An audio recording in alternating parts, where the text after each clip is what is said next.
Boa noite a todos e todas. Buenas noches. Buenas noches. Buonasera. Eu acho que eu acertei, não é? Com os cumprimentos. Então, é com imensa alegria que hoje, nesta noite maravilhosa, onde estamos aqui ligados virtualmente e muitos de nós numa distância muito grande, né, em outro continente, mas unidos aqui na vontade de nos ilustrarmos, de conhecer esse assunto tão palpitante, que é o assunto que permite a nós, seres humanos, né, pessoas de uma nação, pertencer também a uma outra nação, ou a várias nações, com a dupla cidadania, tripla cidadania, e o Instituto dos Magistrados do Brasil, que eu estou aqui representando como segunda vice-presidente que sou, o nosso presidente, desembargador Peterson Barroso Simão, que infelizmente não pôde comparecer, mas nós estamos aqui dispostos a fornecer e procurar com empenho a melhor ilustração sobre o tema. Nós temos aqui conosco o doutor Genilton Castilho, que representa a OAB e também está à frente da organização desse nosso evento e de tantos outros, devido ao nosso convênio firmado desde a época da pandemia, que nós descobrimos essa fórmula, né, de não estarmos sós e estarmos nos ilustrando, promovendo o conhecimento através, ainda que fosse, né, não presencialmente, mas através do computador, da via virtual.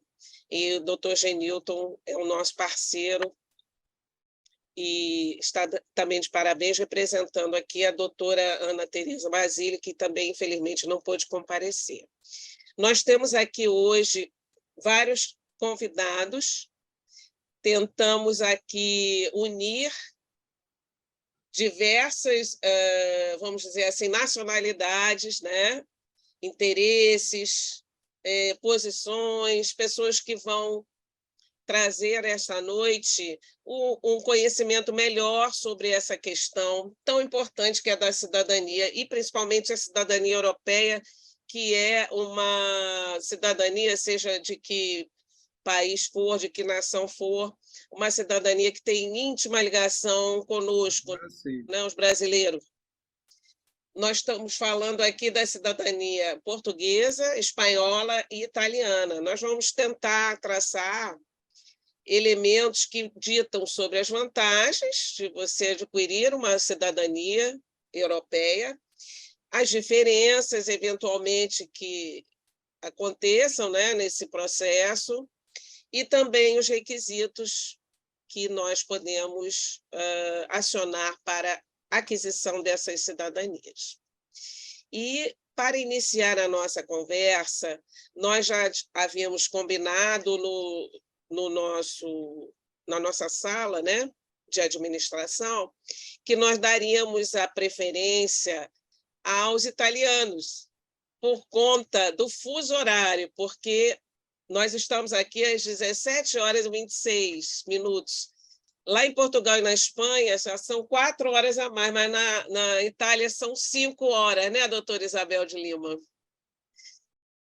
E para representar muito bem os italianos, não é? Essa nação maravilhosa, nós estamos recebendo hoje com muito carinho a doutora Isabel de Lima, que é, além de uma excelente advogada, é uma amiga querida que nós adquirimos, e ela é brasileira e também é italiana. Ela mora na Itália, ela é uma advogada italiana, além de ser uma advogada brasileira, ela conhece a fundo, né, todas as questões referentes a essa matéria.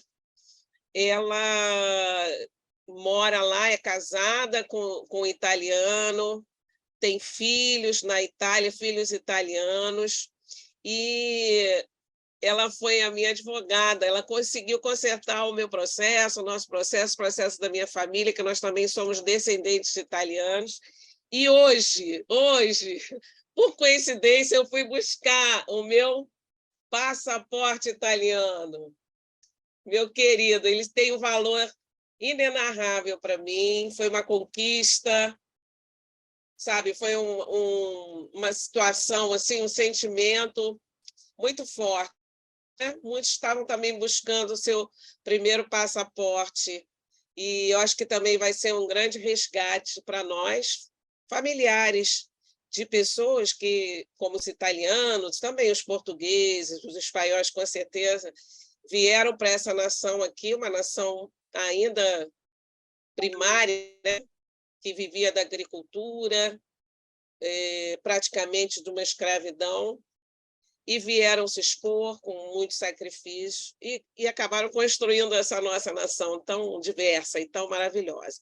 Então, a doutora Isabel de Lima vai nos falar sobre a questão da Itália.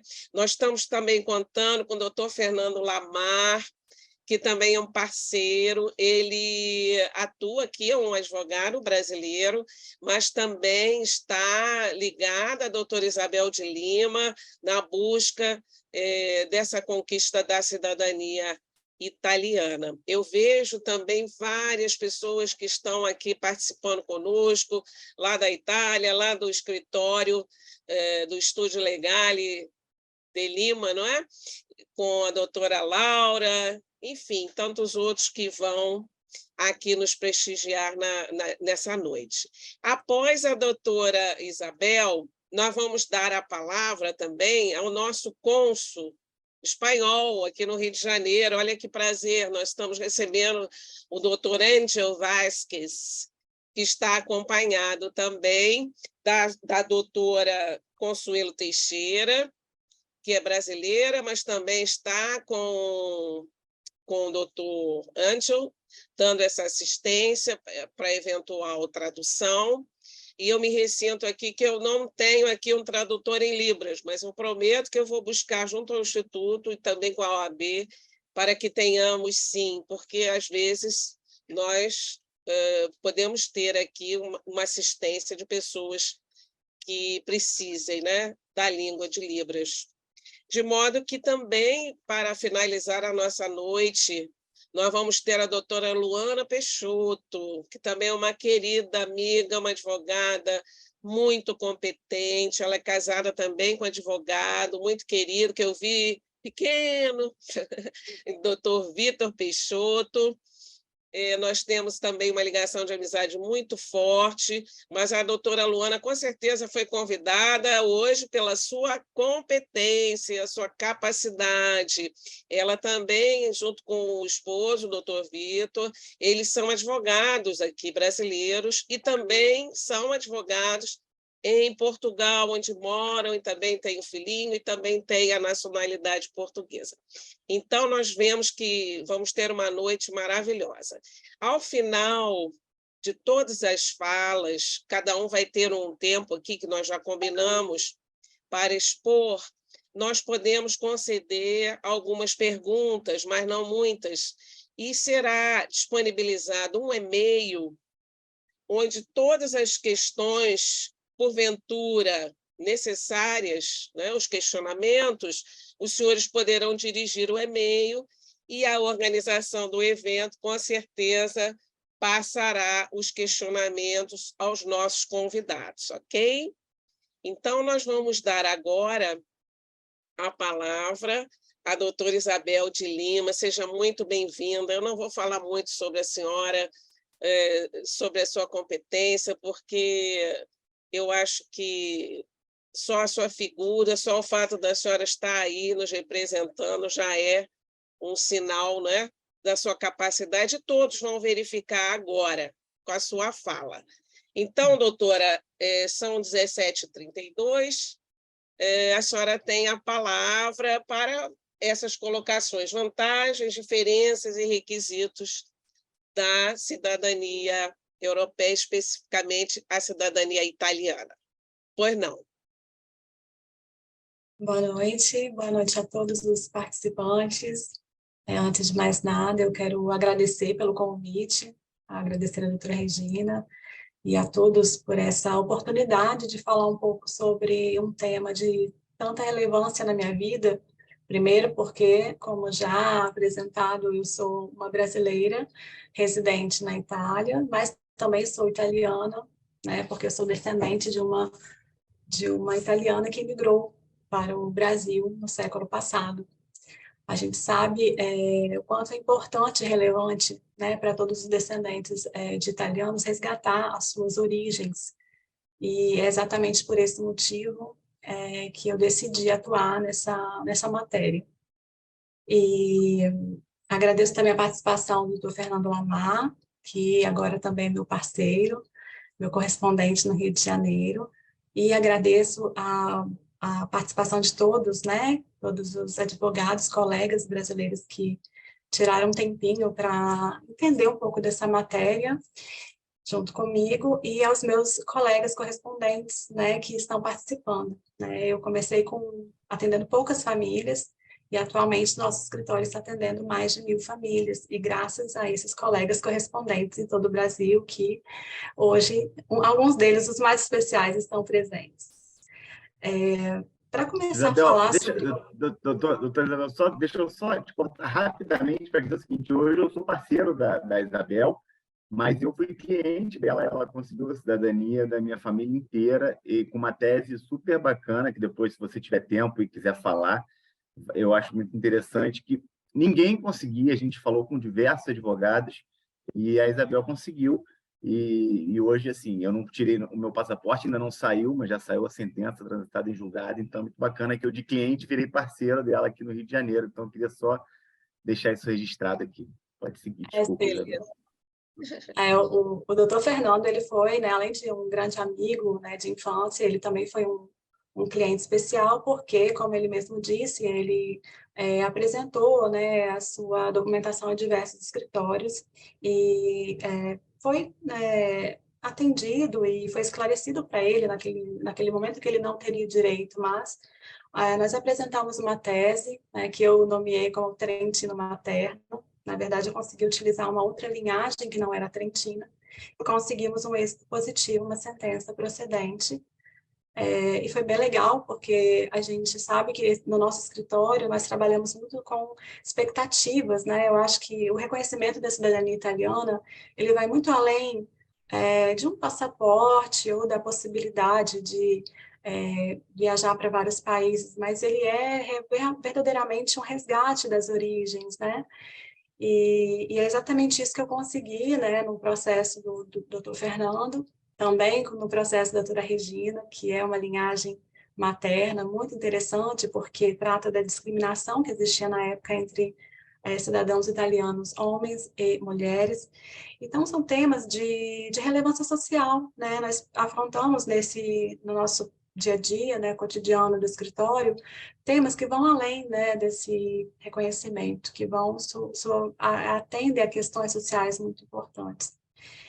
E para começar a falar um pouquinho sobre esse tema, né, que é a cidadania italiana, o reconhecimento da cidadania italiana, eu acho que é importante falarmos da relevância populacional dos descendentes hoje no Brasil. Né? Hoje nós no Brasil temos uma população de descendentes de italianos mediamente de 15%, né? Equivalente a uma média de 30 milhões de descendentes de italianos no Brasil. E isso é uma consequência histórica, né? Nós sabemos que o nosso país é um país que foi colonizado por portugueses, mas existiu no século passado uma grande imigração dos italianos que, de um certo modo, vieram para trabalhar em trabalhos simples, né, na agricultura, mas vieram com a mala cheia de sonhos e expectativas de uma vida melhor. Né? A gente sabe que foi um período histórico difícil para a Itália, né? Esse fluxo imigratório que aconteceu no século passado, e esses imigrantes, eles vinham, né, assim como nós conseguimos ver nas certidões, né, de cada um deles, a gente lendo as certidões, a gente não vê só os dados, mas também vemos também o motivo do falecimento, o motivo do nascimento, onde nasceram, qual foi a profissão deles. Então, com essa análise documental, nós conseguimos reconstruir realmente a vida daquelas pessoas. E com isso percebemos que a imigração italiana foi muito sofrida, né? Eles deixavam todos os parentes e familiares na Itália em busca de uma vida melhor, não só no Brasil, como também em toda a Sul América, né? Argentina, também no Chile, temos clientes no Paraguai, muitos da Argentina também, e também migraram para a América do Norte, no caso dos Estados Unidos, né? Existe um grande fluxo migratório para o continente americano, no modo geral, e no Brasil isso não foi diferente. Então, considerando essa relevância populacional, né, do número de descendentes que nós temos no Brasil, nós temos também que considerar que a cidadania italiana é uma cidadania que se transmite de forma sanguínea. Nós chamamos de ius sanguinis, que não é a ius solis. Ius soli é a transmissão da cidadania para quem nasce no território, né? Quem nasce num determinado território adquire a cidadania por ter nascido naquele território. Já a cidadania italiana é uma transmissão sanguínea. Você é italiano se você tem sangue italiano. E diferente de outras cidadanias que nós iremos ver, né, nessa live, a cidadania italiana ela não tem limites de gerações. Então, ela se transmite de gerações remotas, né? Bisneto, o tataraneto, eles têm direito à cidadania italiana porque não existe um limite de transmissão, né? E o que acontece? Não existe nesse limite de transmissão, né, entre o tataravô até chegar no seu neto, considerando também o número, né, populacional descendente de italianos, que ou seja, mais de 15%, hoje nós temos muitos desafios no reconhecimento da cidadania italiana, exatamente por causa disso. Por quê? Os consulados, né, todo o Brasil, por mais que eles queiram atender a todos os descendentes de italianos, a gente sabe que, infelizmente, por falta de orgânico, né, de capacidade mesmo numérica de atender, eles não conseguem respeitar, muitas vezes, os termos, né, da lei para reconhecimento. A gente sabe que a lei italiana esqueci a palavra em português, desculpa, muito tempo que ela delimita um prazo para o reconhecimento da cidadania italiana, que é de 730 dias, né? Isso é previsto no decreto da República Italiana, mas o consulado não consegue respeitar, muitas vezes, esse prazo. Isso porque, além, né, de apresentar a própria certidão, que talvez não tenha tanta ligação com o avô, né, que nós chamamos de seu antepassado italiano, temos que demonstrar, desde o italiano que imigrou, até chegar no interessado, através de vários documentos. Então, se considerarmos isso, para a análise documental de uma única família, temos que apresentar uma série imensa de documentos. Imagina isso multiplicado por todos os interessados no reconhecimento da cidadania italiana. Então, esse é um grande desafio que nós enfrentamos hoje no nosso escritório, né? E também foi ali que nós vimos uma oportunidade de esclarecer para esses descendentes que eles têm direito, não obstante os consulados muitas vezes não conseguirem, né, atender a todos dentro desse prazo. E é isso que o nosso escritório hoje faz. Nós fazemos a reunião de documentos, o primeiro passo deles é realmente perceber se o direito ainda é existente, porque nós sabemos que existem situações que o direito se interrompe, como, por exemplo, no caso da naturalização. Nós sabemos que os italianos que se naturalizavam brasileiros, eles perdiam o direito de transmitir aos seus descendentes. Então, esse seria também um limite, né, para o reconhecimento da cidadania italiana. Além disso, existe um limite legal que hoje, na verdade, a gente conseguiu ultrapassar com uma leitura jurisprudencial, que é o limite em razão do gênero, né? Nós sabemos que a lei da cidadania italiana, ela colocava um limite para que as mulheres transmitissem a cidadania para os seus descendentes, né? Nós sabemos que naquela época existia uma grande discriminação entre homens e mulheres que hoje não existe mais. Nós temos aí juristas que se empenham cada dia mais para diminuir, né, essa diferença de gêneros entre homens e mulheres. É uma luta que nós temos, que enfrentamos ainda hoje, nós mulheres, mas que, graças a Deus, né, e também a todos os juristas que se empenharam em diminuir essa diferença, as mulheres italianas passaram a ter direito a transmitir a cidadania italiana através do reconhecimento por uma leitura jurisprudencial.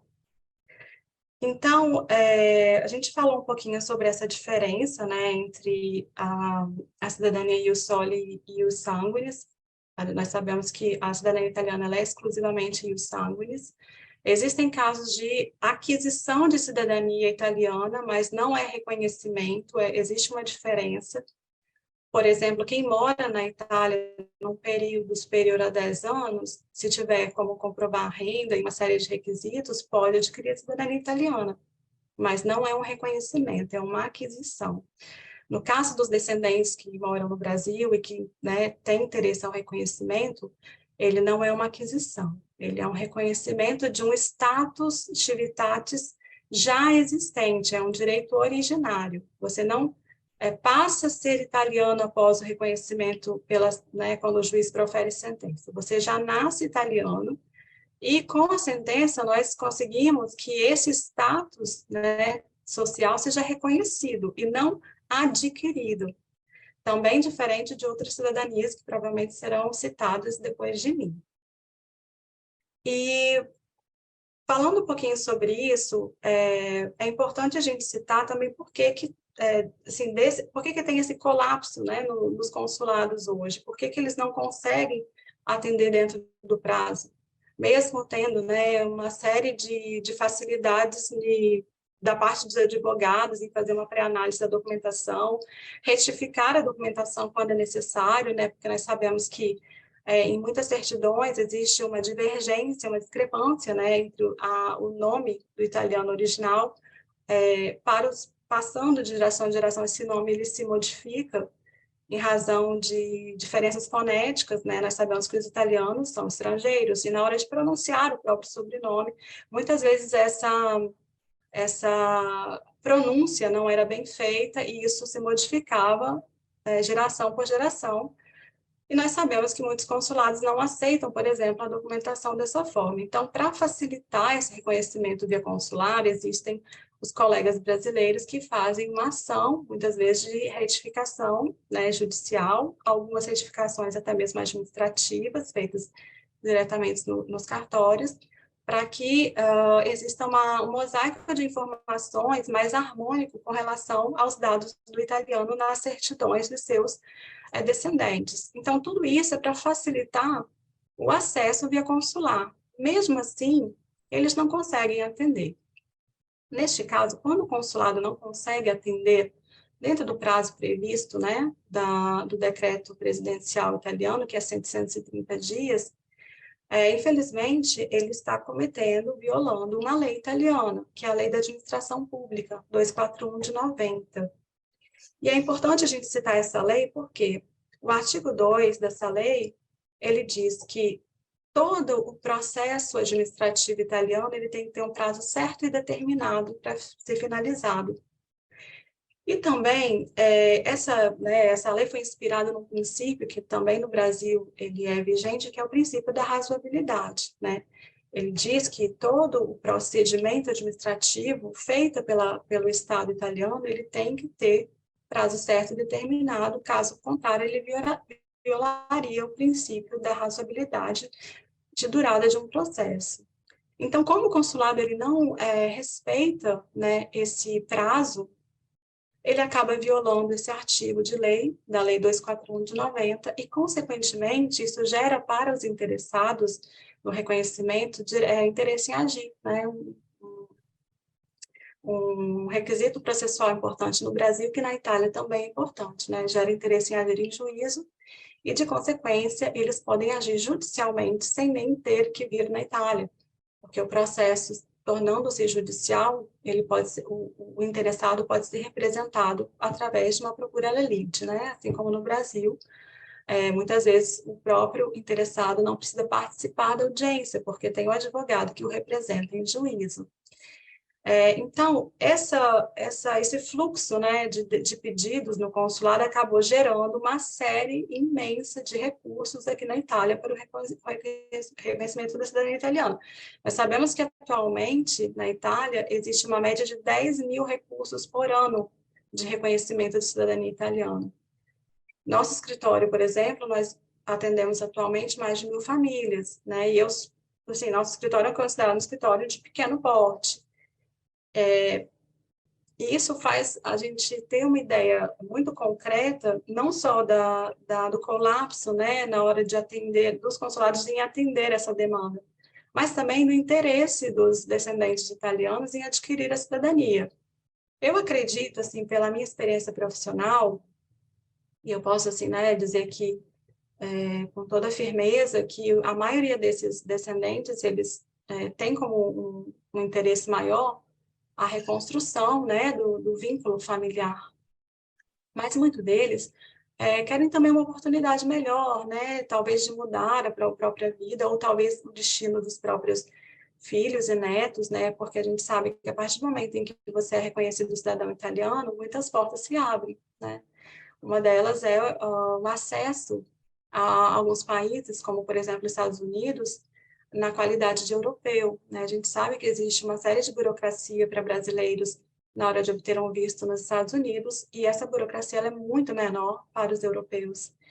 Também com relação à livre circulação na União Europeia, né? Uma vez que você é reconhecido cidadão italiano, você tem direito de circular por todos os países da Europa. E também de morar, né, residir em qualquer um desses países com mais facilidades. É claro que existem requisitos, mas são diferentes requisitos de um cidadão extracomunitário, né, como é muito conhecido aqui esse termo na Europa. Então, nesse sentido, a busca pela cidadania, assim, de forma intensa, em razão dessas facilidades, também, por exemplo, o doutor Fernando está aqui, a gente sabe que, né, é um experto, um mister no direito desportivo, a gente sabe que o reconhecimento da cidadania italiana, ele abre portas e oportunidades imensas para os atletas, né, de contratarem em qualidade de europeu. Então, todas essas vantagens, né, na obtenção, no reconhecimento da cidadania italiana, ela encontra uma dificuldade de acesso, né, diretamente no Brasil através dos consulados. E os consulados, a gente sabe que eles tentam sempre inovar, né, a forma de acesso, né, a forma de agendamento dos pedidos. Mesmo assim, a gente sabe que não é suficiente. Então, a gente já viu que, nesses casos, existe a possibilidade de entrar com processo, aqui na Itália, um recurso, tá? Até pouco tempo atrás, esse recurso era um recurso de rito sumário. Hoje, o rito mudou, se chama recurso simplificado, mas praticamente, as fases processuais são praticamente idênticas, né? Existem também teses diferentes dentro de um mesmo pedido, né? A gente sabe, eu quero ser reconhecido cidadão italiano, e ali a gente vai, quando o cliente vem com essa informação, a gente vai abrir um leque, um mosaico, né? Quebra-cabeças praticamente de todas as certidões, todas as informações que ele tem sobre a família, para entender se ele vai cair numa tese da linha materna, né, onde eu disse, antigamente a lei italiana, a lei 555 de 1912, em seu artigo 1º e no seu artigo 10, parágrafo 3º, ela discriminava as mulheres, né? No artigo 1º fala que somente os homens transmitiam a sua cidadania para os filhos. Então, isso já era discriminatório. O primeiro artigo dessa lei, né, já era discriminatório. E no artigo 10, parágrafo 3º, falava que a mulher que se casasse com um estrangeiro, o filho iria acompanhar a cidadania do marido. Em 1983, a Corte Constitucional declarou a inconstitucionalidade desse parágrafo 3º do artigo 10, onde dizia que a mulher perdia a cidadania italiana e que ela não transmitia para os seus descendentes, e também no artigo 1º, onde não previa nem mesmo a transmissão da cidadania por parte de mães italianas. Na verdade, as mães italianas daquela época poderiam transmitir somente e exclusivamente se o pai fosse ignorado. E aí, com essa decisão da Corte Constitucional em 1983, essa discriminação caiu por terra, né? Os italianos passaram a ser reconhecidos mesmo sendo filhos de mulheres.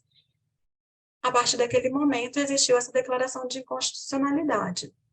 E isso tudo baseado no fato que, em 1948, a Constituição italiana entrou em vigor. E nessa Constituição, no artigo 3º, dizia que homens e mulheres eram iguais perante a lei.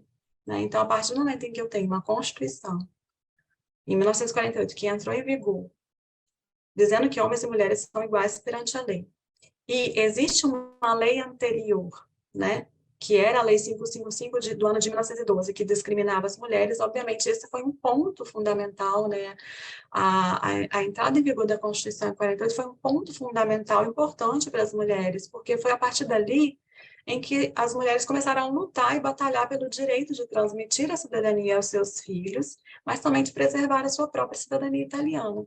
E somente em 1983 é que nós tivemos a declaração de inconstitucionalidade desses artigos da Lei 555, de 1912, declarados. Então, olha, de 1948 até 1983, nós tivemos aí um limbo, né, para as mulheres, onde elas simplesmente não podiam transmitir a cidadania para os seus descendentes. Mas, enfim, isso aconteceu em 1983, e em 2009, a Corte de Cassação italiana, ela não só disse que era ilegítima, assim como declarado em 83, mas deu efeito retroativo a essa declaração, porque até 2009 não se dava a retroatividade dos efeitos dessa lei.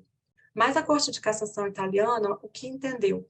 Que se eu tenho uma declaração de legitimidade, no caso, né, em relação às mulheres transmitirem isso para os seus heredes, mas aquela mulher que teve um filho antes de 48, existe uma consequência social de discriminação que perpétua aos seus descendentes. Por quê? Porque se a lei italiana não tem limite de geração, nós falamos que ela é ius sanguinis, e ela não tem limite de geração, consequentemente, os efeitos daquela inconstitucionalidade antes de 48 perpetuam no tempo. Então, aquele descendente de 2009, ele estava sofrendo uma discriminação que aconteceu numa época anterior a 1948. Então, em 2009, a Corte de Cassação italiana deu efeito retroativo à declaração de inconstitucionalidade que foi declarada em 1983 pela Corte Constitucional, e a partir daquele momento,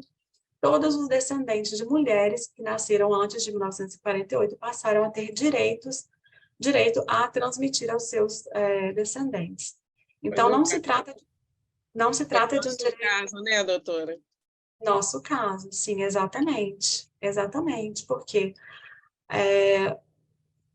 a transmissão não pode ser ilegítima se já existia essa declaração. E foi exatamente isso que a Corte de Cassação disse. Já temos uma declaração de inconstitucionalidade de 83, mas os efeitos ainda estão negando o direito aos descendentes dessa mulher.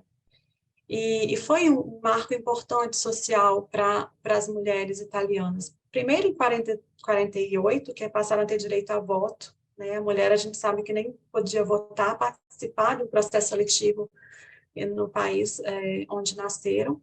Então, muitos direitos foram adquiridos em 48. Então, foi um marco temporal importante. Todos os filhos dessas mulheres que nasceram antes de 48 passaram a ter direito também.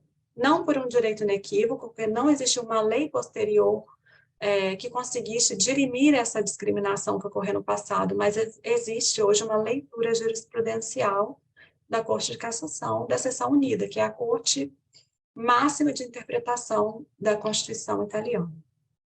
Então, esse é um ponto importante. Doutora Isabel, não querendo lhe cortar, mas já lhe cortando, né? É porque Eu queria que a senhora pudesse sintetizar mais um pouquinho para dar oportunidade para os outros, Sim, né? sim.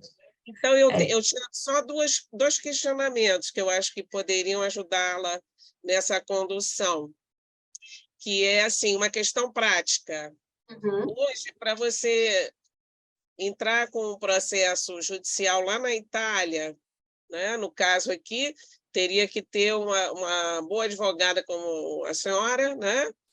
E quanto que seria esse custo, né? E o marido ou a esposa do italiano, ele teria direito também? A senhora poderia responder isso sinteticamente?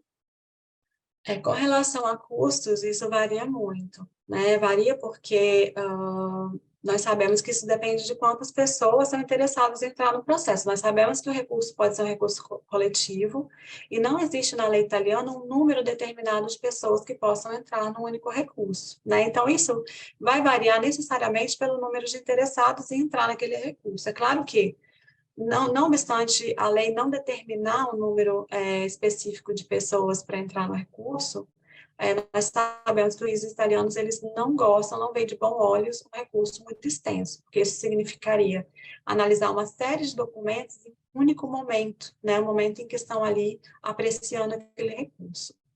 Então, assim, pela minha experiência profissional, eu sempre tento limitar um número de 15, máximo 20 pessoas por recurso. É um recurso, sim, ele tem um valor alto, né? É um investimento alto, mas é um investimento que, dividido entre várias pessoas, ele se torna possível, né? Ele se torna um investimento possível para um direito, assim, importante, né? Relevante para aquela família, para aquela pessoa. Com relação aos cônjuges, sim, eles podem obter a cidadania italiana, mas nós temos que ter uma atenção muito importante nesse momento. Por quê? Nós sabemos que a nossa Constituição brasileira, ela existe um limite, né, entre a cidadania brasileira e a cidadania estrangeira, né?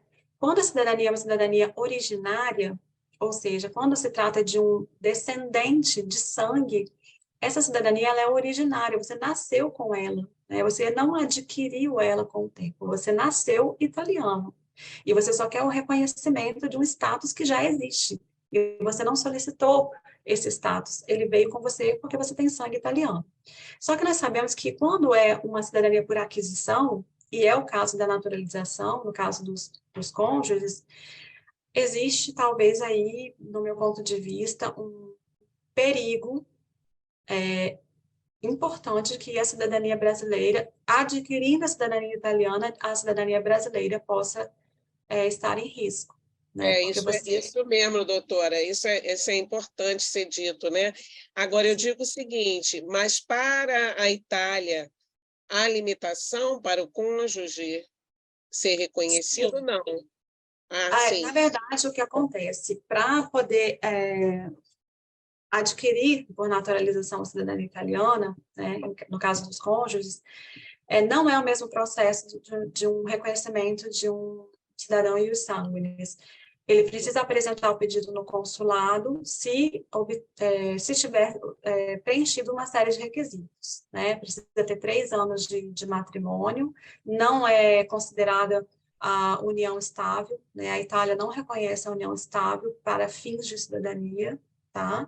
Então, é necessário que seja realmente um matrimônio, um casamento, e o decreto Salvini, que foi um decreto-lei, né, aprovado pelo ministro Matteo Salvini, ele colocou um limite também que, a partir da entrada em vigor do decreto Salvini, as mulheres, os cônjuges passaram a ter o dever de apresentar e superar um exame de línguas, né, no nível B1, que é um nível médio, né, não é um nível muito alto, mas também não é o mais simples, né? Então, para que seja obtida a cidadania italiana por naturalização, por casamento, é necessário preencher uma série de requisitos, entre eles, ter 3 anos de casamento e saber falar italiano, né? Certo. Ter superado a língua, o exame de Isabel, línguas. uma coisa interessante, né? A cidadania italiana não reconhece a união estável, mas reconhece a união civil entre pessoas do mesmo sexo, correto? Do mesmo gênero, exatamente, exatamente. É sim. É porque, na verdade... Né? Agora, o que eu queria também alertar é o seguinte, que eu também fiquei preocupada sobre essa questão, né?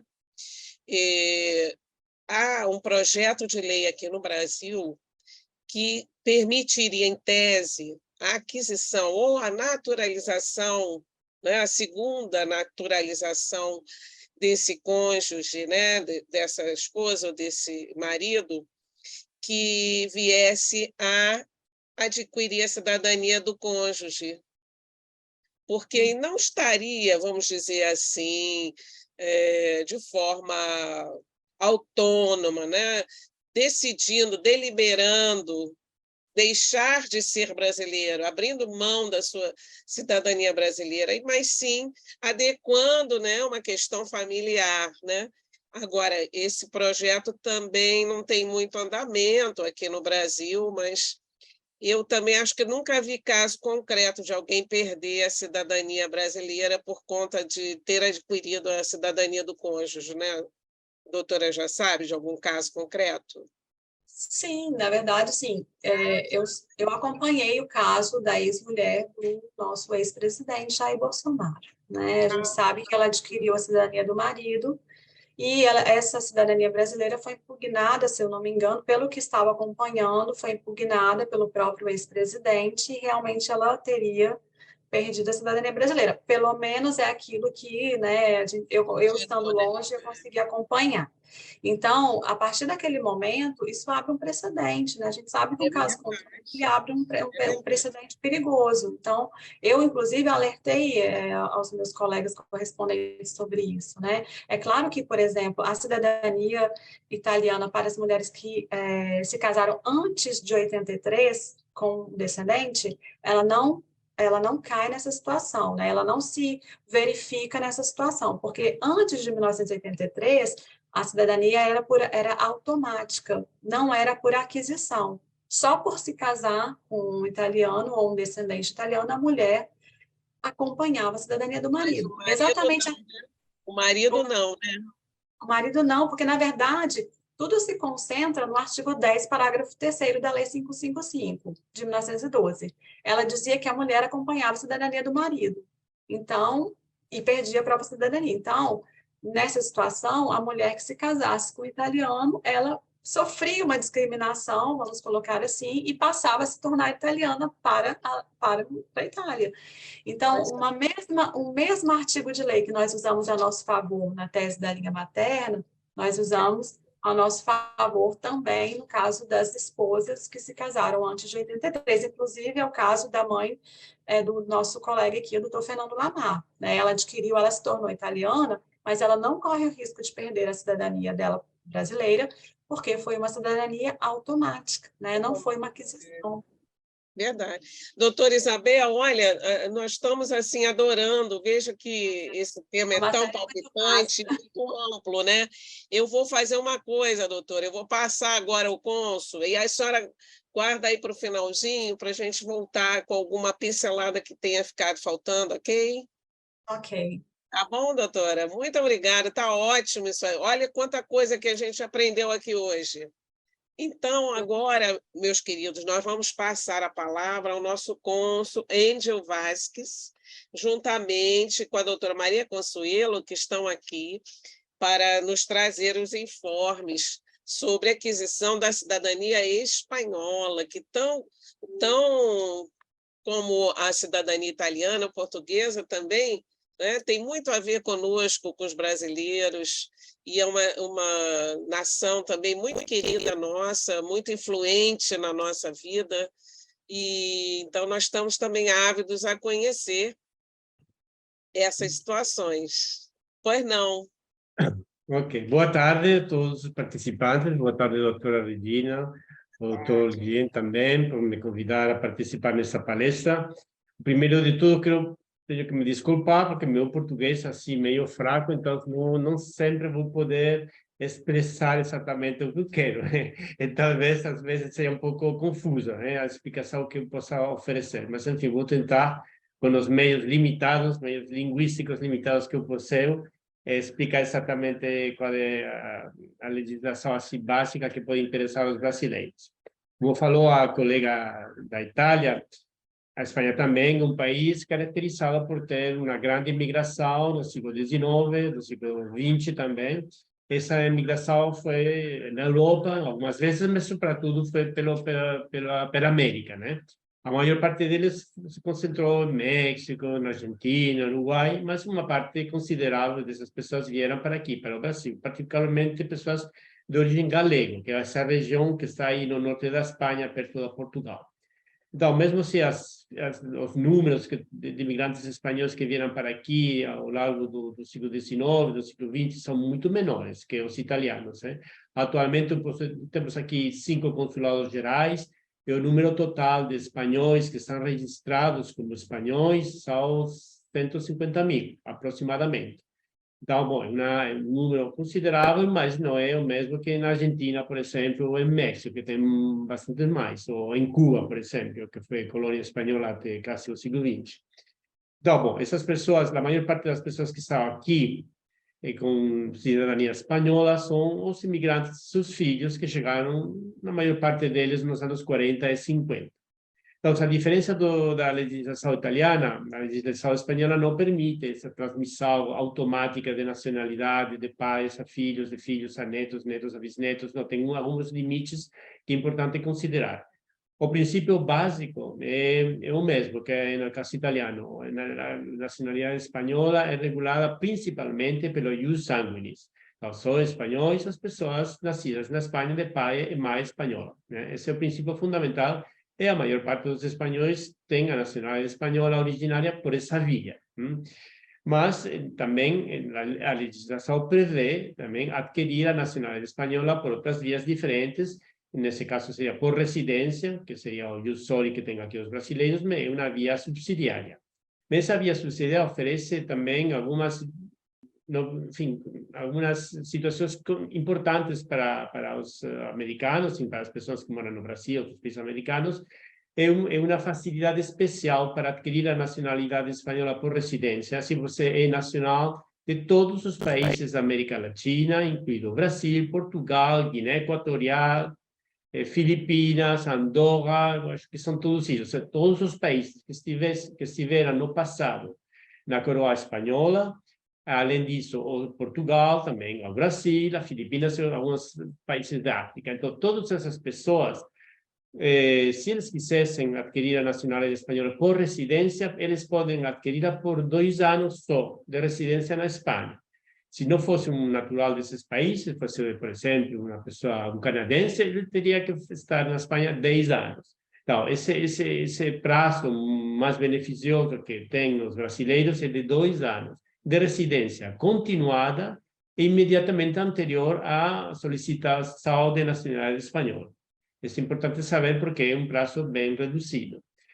Como você estava falando antes dos matrimônios, no caso do matrimônio, essa residência na Espanha se reduz a 1 ano só. Então, se você é casada com um espanhol, se você é brasileira casada com um espanhol, só tem que passar 1 ano na Espanha para poder solicitar a nacionalidade espanhola. Tem outras pessoas, os refugiados, enfim, outras situações também jurídicas particulares, mas o que é importante para os brasileiros saber é que, por matrimônio, o tempo de residência é 1 ano só. Esse matrimônio, o tempo de residência são 2 anos, que é um tempo bem reduzido nesse caso. Bom, esses são, digamos, os parâmetros fundamentais. Não? O jus sanguinis é o sistema básico da aquisição da nacionalidade espanhola por nascimento, e, no caso da residência, e nesses casos específicos. Mas a legislação, como é natural, prevê algumas situações diferentes, se prevê a possibilidade de optar, não sei se diz optar em português, não? Opção à nacionalidade espanhola, em várias situações. Então, isso é importante saber, porque a opção de nacionalidade espanhola, que está no Código Civil, permite, por exemplo, que as pessoas que estão sujeitas à pátria potestade do espanhol podem optar a nacionalidade espanhola, isso é importante saber. As pessoas cujo padre ou mãe foram originariamente espanhóis podem optar a nacionalidade espanhola também. As pessoas que têm uma filiação indeterminada, que nascerão na Espanha, meus pais não dão a nacionalidade espanhola aos filhos, eles podem optar. Enfim, em casos parecidos. Mas o mais importante é que as pessoas com pai ou mãe originariamente espanhóis, nascidos na Espanha, podem optar a essa nacionalidade, e as pessoas sujeitas à pátria potestade de espanhóis também. Isso vamos ver que agora é importante, porque eu vou continuar. Bom, esses são, digamos, os parâmetros fundamentais. Mas, como nos anos 40, 50, após a Guerra Civil Espanhola, muitos espanhóis emigraram na América por causas, enfim, a maior parte delas econômicas, mas também políticas, outras causas. O legislador espanhol, em 2 ocasiões, no ano 2007 e no ano 2022, aprovou uma lei, era uma disposição adicional na lei sobre o auxílio, que tem outros elementos que não têm nada a ver com a nacionalidade. Mas essa lei para o reconhecimento das pessoas exiliadas tem uma disposição adicional, que, no caso desta última, que é do ano 22, que permite adquirir a nacionalidade espanhola com uns requisitos muito vantajosos, né? Então, isso que eu acho que a maior parte das pessoas que agora se apresentam no consulado da Espanha para solicitar informação é para a aplicação dessa lei chamada Lei de Netos, que permite justamente que os filhos e os netos, sobretudo dos espanhóis que emigraram aqui no Brasil, neste caso, possam pedir a nacionalidade espanhola. Então, o que fala, essa é uma disposiçãozinha pequena da lei, mas que é muito importante. O que fala essa lei? Que os filhos de pai ou mãe, avô ou avó, nascidos na Espanha, eles podem adquirir a nacionalidade espanhola. A maior parte dessas pessoas vieram para aqui, muitos perderam a nacionalidade, as mulheres porque se casaram não com brasileiros, porque com brasileiros não perderam, mas se casaram com portugueses, que tinham muito português, então muita mulher perdeu a nacionalidade porque se casou com português em Brasil.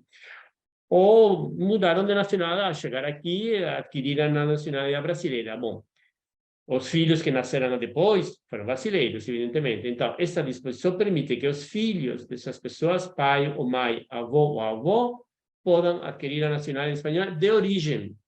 É o que permite. Essa é importante saber, é de origem, né? Então, a lei prevê um prazo de 2 anos para fazer essa petição. Um prazo de 2 anos que pode ser prorrogado por um terceiro. Então, temos agora 2 anos, que foi aprovada essa medida, foi aprovada no mês de novembro do ano passado. Então, a partir daí, conta 2 anos para solicitar essa nacionalidade espanhola.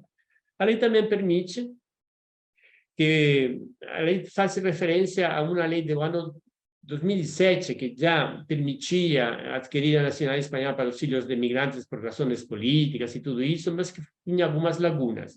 Então, naquela época, muitas pessoas conseguiram a nacionalidade espanhola, mas eles não transmitiram essa nacionalidade aos filhos maiores de idade. Eles transmitiram essa nacionalidade aos filhos menores de idade.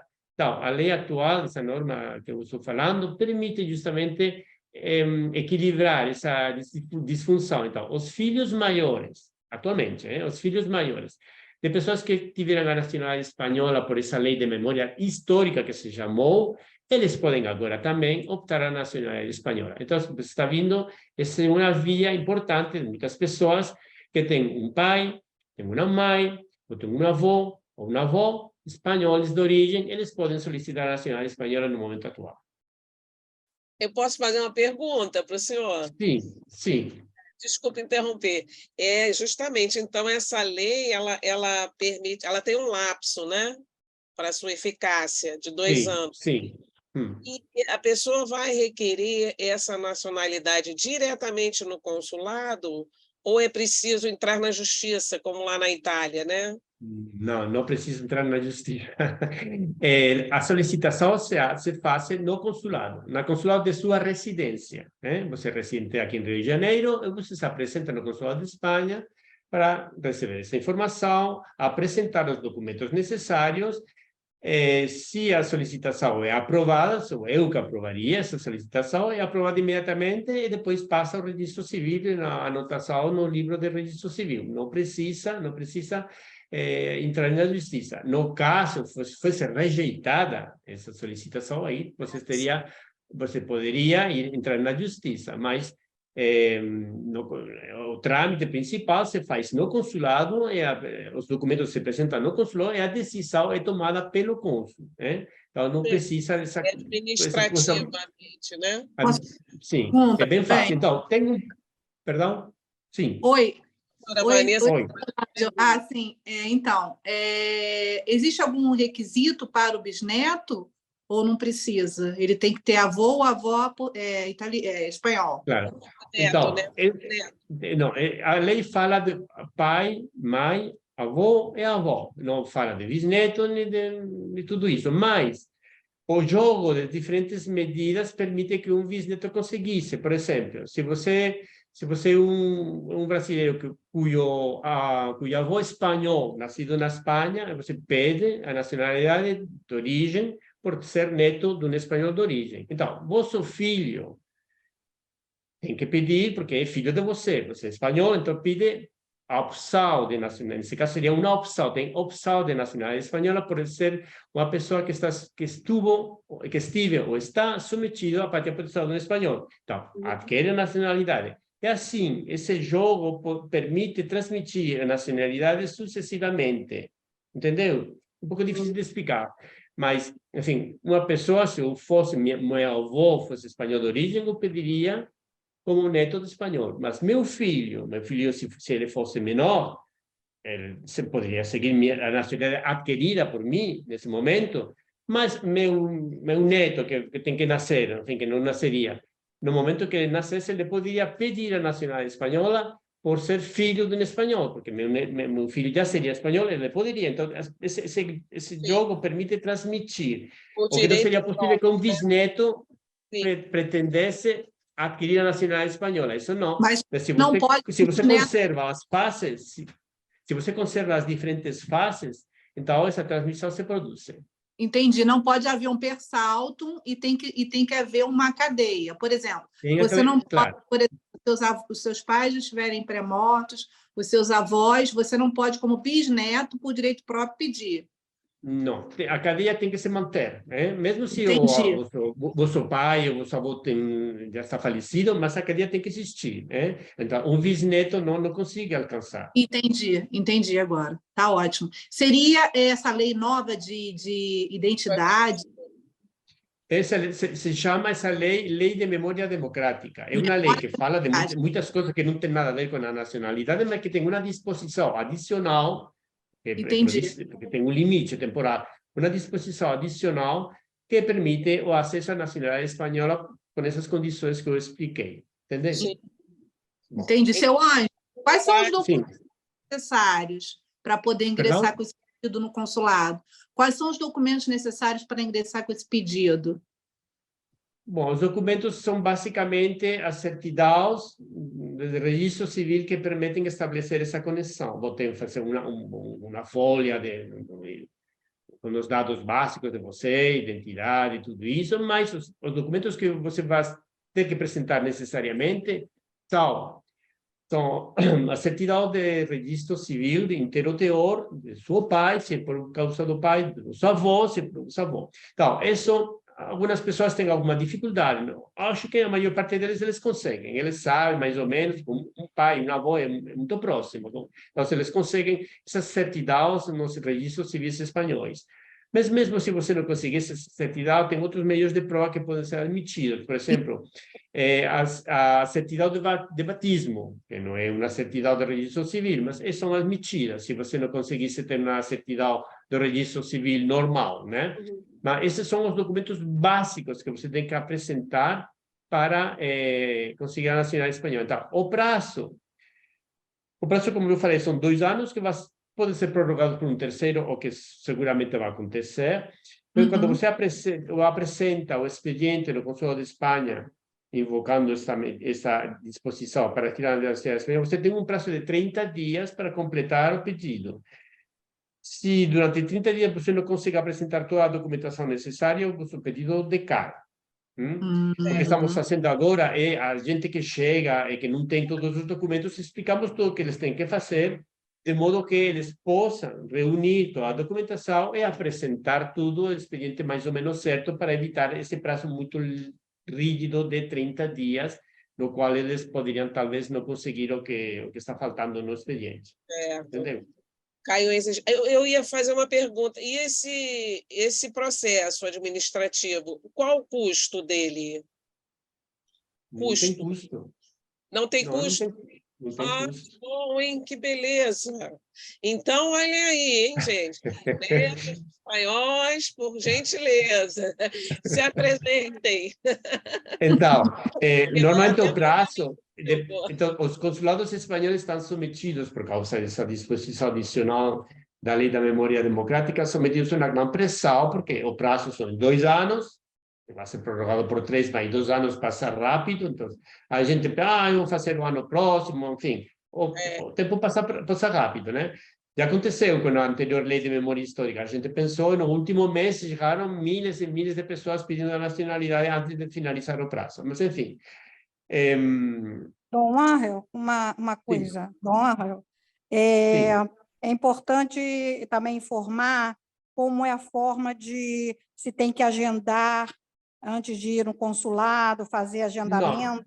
Bom, depende de cada consulado. Então, este consulado é um consulado com um tamanho X, mas o consulado de Espanha de La Habana é uma coisa gigantesca, então aí tem mais dificuldades para agendar uma visita. Então, no nosso consulado, que é menor, você pode agendar uma visita facilmente. Você escreve um e-mail solicitando informação sobre os documentos apresentados na Lei de Memória Histórica, você é agendado em um prazo breve de uns 10 dias, 15 dias. Né?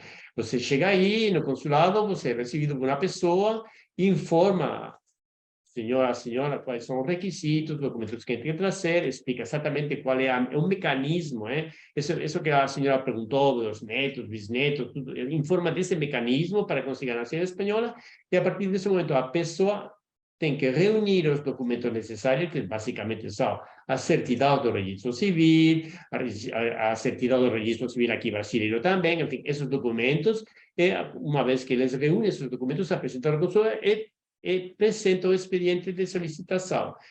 Entre a apresentação do expediente de solicitação e a inscrição no registro civil, o tempo não é muito longo, porque, por exemplo, eu estou registrando já nos livros a nacionalidade no livro do registro civil de pessoas que apresentaram os expedientes no mês de janeiro. Então, estamos em maio, as pessoas que apresentaram em janeiro já estão conseguindo a nacionalidade agora no mês de maio. Claro, neste consulado, não poderia dizer o mesmo no consulado de Buenos Aires, que está completamente desbordado, são milhares e milhares de petições. Né? Os consulados foram reforçados por esta causa. Não? Todos os consulados contratamos pessoal adicional justamente para lidar com essas situações, porque tinha muito mais trabalho, efetivamente, que tínhamos antes no registro civil. Mas, por enquanto, nesse consulado, ao menos, o processo está respeitando uns prazos muito razoáveis. Olha, doutor Angel, nós estamos encantados também com toda essa sistemática aí da Espanha. Parabéns, porque, como foi dito aqui, né, infelizmente, a Itália, por exemplo, ela não está dando conta também de administrativamente, não é, atender os seus cidadãos. Mas, de qualquer maneira, eu ia fazer uma última perguntinha ao senhor. No caso, esse neto que vem adquirir essa cidadania espanhola, ele pode passar para o cônjuge, sem o cônjuge residir na Espanha? Não.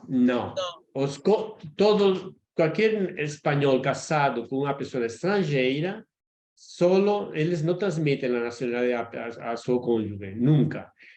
O cônjuge pode adquirir por residência de um ano só a nacionalidade, mas ele não transmite por o mero fato de ser cônjuge de um brasileiro. Isso é importante saber. E tem que ser um ano imediatamente anterior à petição, não pode ser um ano, estou estudando, passei um ano depois, 4 anos depois, quero pedir a nacionalidade. Não, tem que ser um ano de residência na Espanha, em Espanha, e imediatamente pedir a nacionalidade porque seu marido, ou se você é viúva ou viúvo também, porque seu marido é espanhol. Entendeu? Um ano só. Sim, e, por exemplo, o pai ou a mãe desse cidadão, desse neto que adquiriu a cidadania, Vamos supor que nós vamos ouvir agora Portugal, se eu não me engano, lá é assim, né? Uma mãe que não seja espanhola, por exemplo, ele herdou do pai a nacionalidade. O pai é falecido e essa mãe é viúva. Ela poderia adquirir essa nacionalidade do filho por ser suficiente, dependente? Os filhos não transmitem a nacionalidade aos pais, é a inverso. São os pais que transmitem a nacionalidade aos filhos. Então, essa mãe que é estrangeira, que tem um filho espanhol, ele não poderia conseguir a nacionalidade espanhola por essa via. Só poderia conseguir a nacionalidade espanhola por residência. Se ele fosse na Espanha, pediria residência. Se é brasileira, 2 anos. Se fosse de outro país, 10 anos. No caso do brasileiro, é 2 anos. Mas não, a nacionalidade não transita inversamente de filhos a pais. Isso não acontece. Eu acho que não acontece em nenhum sistema legal. Sim. Ai, que bom. Então tá. Se o senhor tiver mais alguma coisa para concluir, nós estamos não, aqui. Era isso o principal que eu tinha que explicar, justamente esta medida da lei da memória democrática, que é o que está atualmente assim, mais conhecido e que os espanhóis os brasileiros mais me perguntam, os brasileiros que têm descendência espanhola, mas me perguntam mais, vá ao consulado para saber exatamente como agir, né? Isso, mais ou menos. Perfeito. A doutora Maria Consuelo quer falar alguma coisa também? Não, só lembrei de que a da Itália falou que também a mulher italiana que se casasse com estrangeiro, isso no ano de 1917. 1948. Na Espanha também houve essa lei. O doutor Henri que me confia, Camila. Teve essa lei. Espanha... Sim, desculpa. Na Espanha, como na Itália, a mulher seguia a nacionalidade do marido, antigamente. Esse era um princípio jurídico bastante comum nos países de direito romano. É decir, a razão é uma discriminação, evidentemente, mas a razão jurídica, de fundo, era manter a unidade jurídica da família, que todos os membros da família estivessem regulados por uma mesma lei nacional e não várias leis nacionais. Na época, talvez seria confuso ter várias leis nacionais. Atualmente é bem comum, porque os matrimônios de diferentes nacionalidades são comuns, mas na época essa era a base, não? Manter a unidade jurídica da família. Isso mudou na Itália e na Espanha também. Então, as mulheres transmitem a nacionalidade igual que os pais e não perdem nunca a nacionalidade por se casar com um cônjuge estrangeiro. Isso já terminou com a Constituição do ano 1978. Que bom. Então, parabéns para a Espanha, viu? Podemos agora ouvir, então, Portugal? Portugal, né? É também uma nação muito importante para nós. A nossa mãe, né? Nossa nação mãe. E nós estamos aqui com a doutora Luana Peixoto, que também vai nos blindar, né? Com seu conhecimento e tirar nossas dúvidas. Pois não, doutora Luana? Obrigada, doutora Regina. Boa noite a todos os presentes. Eu agradeço o convite gentilmente feito para participar desse debate. Acredito que é uma iniciativa muito importante do IMB, em conjunto com a OAB-RJ, e que permite que as pessoas possam entender um pouco mais sobre o tema. É um tema extenso, eu vou abordar aqui os pontos que eu considero mais relevantes, né, usando uma linguagem mais simplificada e acessível para a compreensão de todos que estão acompanhando a live, até porque por ser um debate aberto, eu acredito que nem todos os participantes sejam da área do direito, né? Então, até por causa da hora também, porque eu sei que o tempo da reunião curto, tem pouco tempo, eu acho, para terminar o Zoom. Então, eu vou começar aqui explicando uma dúvida muito comum, né, que as pessoas têm, que perguntam que é a diferença entre nacionalidade e cidadania, né? Que no cotidiano a gente acaba usando os dois termos como sinônimos. Mas, então, a nacionalidade ela é um vínculo legal que o indivíduo tem com um país, né? Ou seja, é a lei que estipula quem são os seus nacionais. Normalmente, existem diversas hipóteses. Por exemplo, a Constituição brasileira diz que os brasileiros natos são aqueles que nascem no território brasileiro, né? Mesmo que os pais sejam estrangeiros e não estejam no Brasil a serviço de outro país. Já em Portugal, uma das hipóteses previstas na lei de nacionalidade é de que não são portugueses originários, né? De que são, aliás, de que são portugueses originários os filhos de mãe portuguesa ou de pai português nascido no território português. Então, aqui já aparece uma diferença, né? No Brasil, vemos que a nacionalidade é transmitida pelo critério do solo, né? Ius soli. Quem nasce no Brasil é brasileiro, enquanto no Portugal é um sistema duplo, tanto por vínculos de território quanto sanguíneo, que é ius sanguinis, ao mesmo tempo. Então, uma vez que é português, quem nasce em Portugal é filho de pai ou mãe português, e que da mesma forma como ocorre na Espanha e na Itália, né? Sendo que na Itália a lei sequer menciona a necessidade de nascer no território. Apenas que é italiano, filho de mãe ou pai italiano. Lembrando, como eu já disse, existem várias hipóteses na lei que eu vou mencionar daqui a pouco.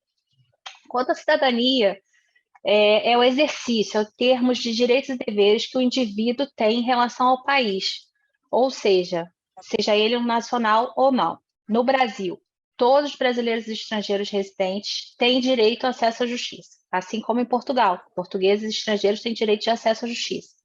Então, podemos concluir que ser cidadão de um país não significa necessariamente ser nacional de um país, né? Então, esclarecida essa questão, vou passar para o assunto em concreto da nacionalidade portuguesa, né? Que os pedidos de nacionalidade portuguesa, eles podem ser feitos nos consulados portugueses, mediante agendamento prévio, ou diretamente em Portugal, nas conservatórias de registro civil, que também pode ser feito mediante procuração por advogado habilitado em Portugal, tá? Diariamente, as conservatórias, como é que se chamam os cartórios aqui em Portugal, recebem inúmeras solicitações para reconhecer a nacionalidade portuguesa. As razões são muitas, né? Atualmente, o Brasil, cada um tem a sua intenção, né? Mudar de país, ter livre acesso aos países da União Europeia, não precisar de visto de turista para entrar em diversos países, como nos Estados Unidos, né? Ou até mesmo por uma questão familiar, porque muitos brasileiros têm, né, pais ou avós portugueses, vivenciaram a cultura portuguesa através de seus parentes. Isso a gente vivenciou muito aqui em casa, né? Meu marido é filho de portugueses, foi o único que nasceu no Rio de Janeiro, toda a família dele, toda a ascendência dele é daqui de Portugal.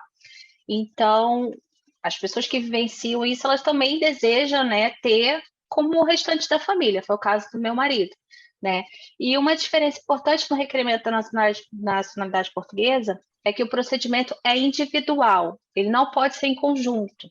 Não existe um pedido em conjunto, tal como a doutora Isabel teve a oportunidade de falar que, pelo que eu entendi, pode ser várias pessoas no mesmo processo. Aqui não, aqui em Portugal o requerimento é individual, sempre, tá? Independente do tipo, é sempre individual. Então, no âmbito dessa nacionalidade originária, além das hipóteses, na hipótese que eu citei, os que nascem em Portugal, que são filhos de mãe ou pai portugueses, a lei também permite que seja atribuída a nacionalidade portuguesa aos filhos e netos de portugueses nascidos no estrangeiro, né? Ou seja, outra diferença, né? Porque a italiana permite diversas gerações atrás. A portuguesa só permite até o neto. Ela tem que ser filho ou neto, é o máximo. Depois, bisneto não pode. Para um bisneto requerer, tem que ter um filho ou um neto vivo para poder requerer antes. Então, a gente não tem esse espaço todo de gerações, tal como a italiana. Infelizmente, vai só até o neto. Então, a gente fica limitado nessa questão. Também, quanto a netos, é sempre uma questão que às vezes me colocam sobre a necessidade dos pais também serem portugueses, né? Não existe essa regra. Por exemplo, um brasileiro que é filho, né? Ou um brasileiro que é neto de português, ele pode requerer a nacionalidade diretamente, né? Ele não precisa, ele pode pular o pai. Por exemplo, o pai é brasileiro, ele é brasileiro, mas ele, como neto, ele pode requerer diretamente. Ele não precisa que o pai dele seja português também. Tá? E até porque isso é muito bom. Posso fazer uma pergunta, então, doutora? Claro, claro. Eu imaginei que, por exemplo, o neto poderia pedir nome próprio, caso o pai ou a mãe, né, o filho do português ou da portuguesa, fosse pré-morto. Não? Não, se o pai já é falecido, o neto pode requerer diretamente. Ele não precisa que o pai esteja vivo.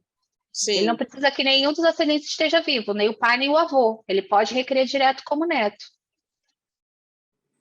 Até porque a doutora falou que o neto não está adstrito à vontade do pai ou da mãe que... Exatamente, não depende do pai ou da mãe que seja filho do português. Se o pai ou a mãe não quiserem requerer ou faleceram, não tem problema, o neto pode requerer diretamente, não depende dos pais, tá bem? E também uma coisa importante nessa nacionalidade originária é que ela retroage no tempo, né? Ela produz efeitos desde a data do nascimento do indivíduo, né? Como se a pessoa fosse portuguesa desde o início da vida. Ela pode ter adquirido aquela nacionalidade com 30 anos de idade, isso não importa, ela retroage ao momento dela da data de nascimento, né? E o que isso implica, né? Se a pessoa já tiver um filho, antes mesmo do fim da nacionalidade, do processo de nacionalidade, esse filho vai poder requerer a nacionalidade, como se o filho também fosse português o tempo todo. Então, isso é uma vantagem da nacionalidade, né, originária. E assim vai passando para todos os descendentes, mas sempre limitado, filho e neto, né? Não pode ultrapassar essas duas gerações. Sim.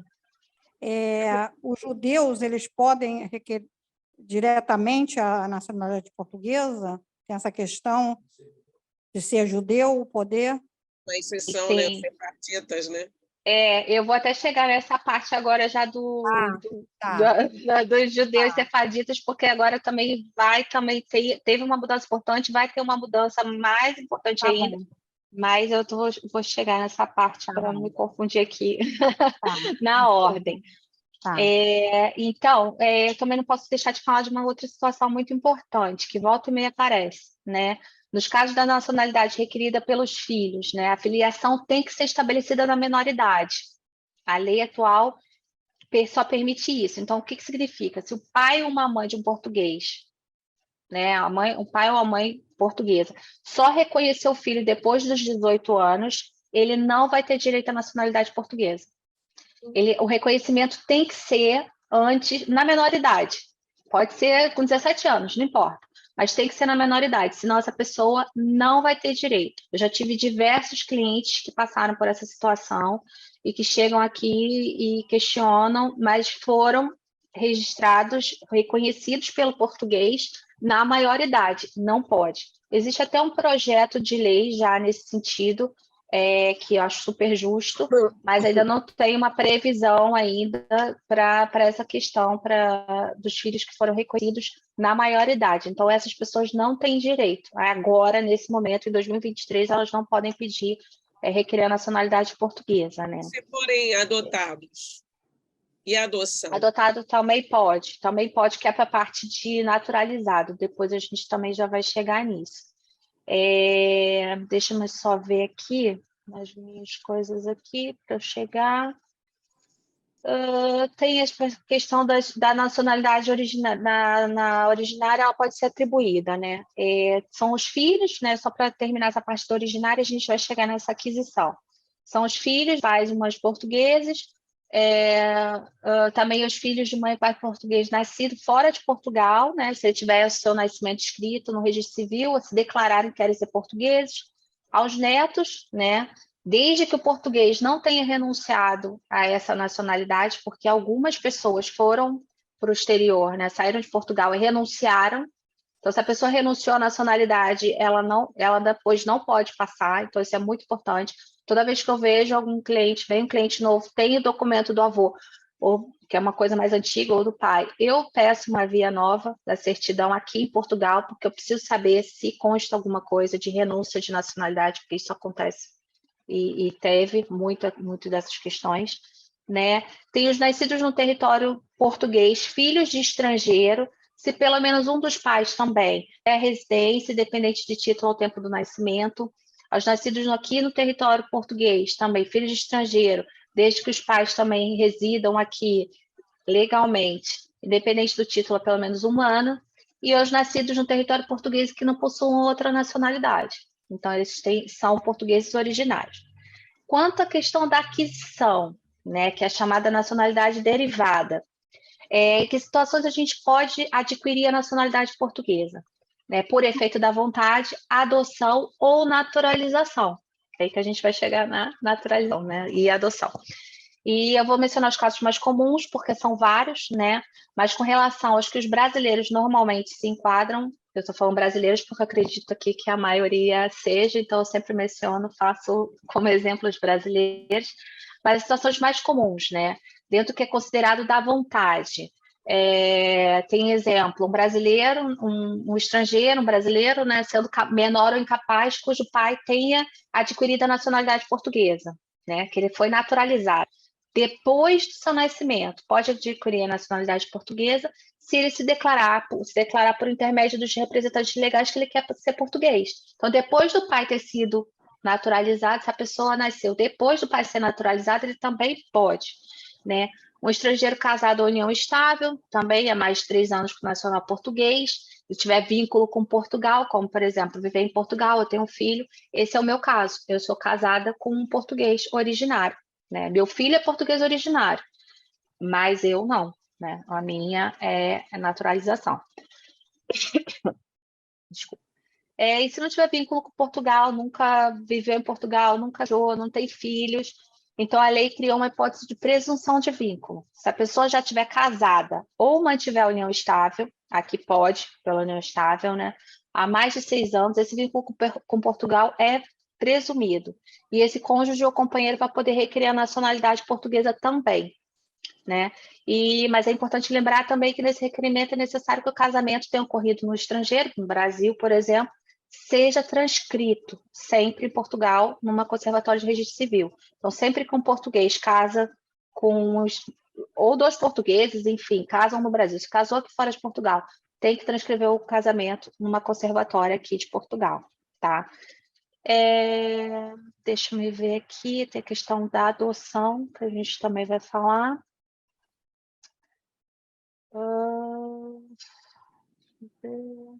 Tá, vou pular, porque eu tô preocupada aqui com o tempo.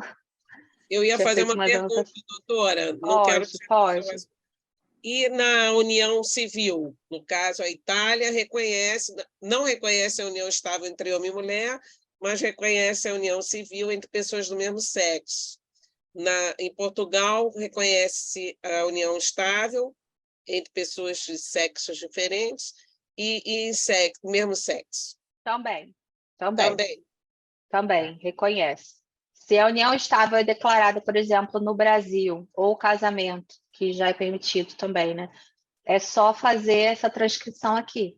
Não tem nenhum tipo de discriminação. É um casamento, é uma união estável, é reconhecido, é aceito em Portugal.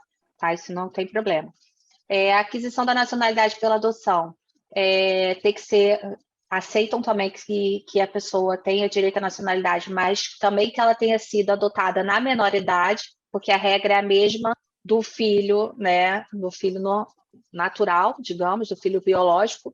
Então, ele também tem o mesmo direito, desde que tenha sido adotado na menor idade, não pode ser adotado na maior idade, né? Deixa eu ver. Quanto às questões dos judeus sefaditas, né? Foi uma modalidade que foi criada como uma reparação histórica em razão da expulsão dos judeus, né? Eles foram expulsos de Portugal durante a época da Inquisição Católica. Então, é um caso de aquisição de nacionalidade, né? Por naturalização. O que significa dizer que os efeitos apenas surgem a partir da concessão. Então, não é igual ao originário. Mas só os efeitos sempre partem a partir do momento que a pessoa adquire aquela nacionalidade, tá? Então, a lei prevê que a nacionalidade portuguesa para os judeus sefaditas ela somente será válida até o final desse ano, 2023, tá? O governo vai acabar com esse regime, vão ser avaliados os requerimentos entregues até o final de 2023, mas em 2024 não vai estar mais em vigor, tá? Existem os requisitos previstos em lei, né, para os judeus sefarditas, que têm que ser maiores, emancipados, não ter sido condenados com trânsito julgado de sentença, que não constituam um perigo ou ameaça à segurança nacional, todas aquelas coisas que geralmente já também incluem nos outros requisitos, né? E o mais importante, nesse caso do judeu sefardita, além dos comuns que prevêem na lei, é que eles têm que demonstrar uma tradição de pertença a uma comunidade sefardita de origem portuguesa, com base em requisitos objetivos comprovados de ligação a Portugal, designadamente apelido é o sobrenome, né, que a gente chama de apelido em Portugal. idioma familiar, descendência direta ou colateral. Então, esse último requisito que eu penso que é o último, é o que tem mais dificuldade para as pessoas, porque é necessário que a comunidade israelita de Lisboa, a CIL, né, que é a entidade credenciada, certifique não só a descendência judaica do requerente, como também certifique que o interessado pertence a uma comunidade judaica sefardita, né, de ascendência portuguesa. Então, além disso, que apresente documento comprovativo de titularidade, causa-morte, direitos reais sobre imóveis em Portugal, de outros direitos, então, realmente, de locações regulares a Portugal, e sempre tem que demonstrar uma ligação afetiva e duradoura a Portugal. Então, esse tipo de nacionalidade é muito complexa de ser comprovada, tá? É bem complexo. Mas essas exigências também foram incorporadas em 2022, que houve uma alteração na lei para os judeus sefarditas, tá? E agora eles afunilaram de uma maneira que, enfim, os requisitos são mais complexos, mas também ele já vai terminar a partir de 2024, não vai mais existir pedido de judeu sefardita, é só até esse ano, tá? E agora, como é que tramita os processos aqui em Portugal? Né? Os processos em Portugal, desde março desse ano, foi implementado um sistema eletrônico, e assim os requerimentos eles são protocolados diretamente em uma plataforma online, né? Exclusiva para os advogados com registro na Ordem dos Advogados aqui de Portugal, ou os solicitadores, que também são profissionais do direito aqui em Portugal. Então, ainda assim, nesse primeiro momento, é necessário que, em algumas situações previstas, a gente faz o protocolo eletrônico e envia depois os documentos originais para conservatório, tá? E eu entendo que a implementação desse sistema é positiva, tanto que nós brasileiros tivemos essa própria mudança no Tribunal de Justiça há muitos anos atrás, né? Eu acompanhei de perto essa mudança para a transição de processo eletrônico, né? Eu estava atuando ainda no Rio de Janeiro, então acredito que vai ser muito benéfico, né? Porque são muitos papéis e isso também está atrapalhando, dificultando muito o tempo, né? O tempo tem aumentado bastante para julgar esses processos, né? Eu não sei se ainda tem um pouquinho só de tempo, doutora Regina, para falar de uma coisa. Pode concluir. Pode. Eu depois vou fazer uma pergunta geral para as 3 nacionalidades.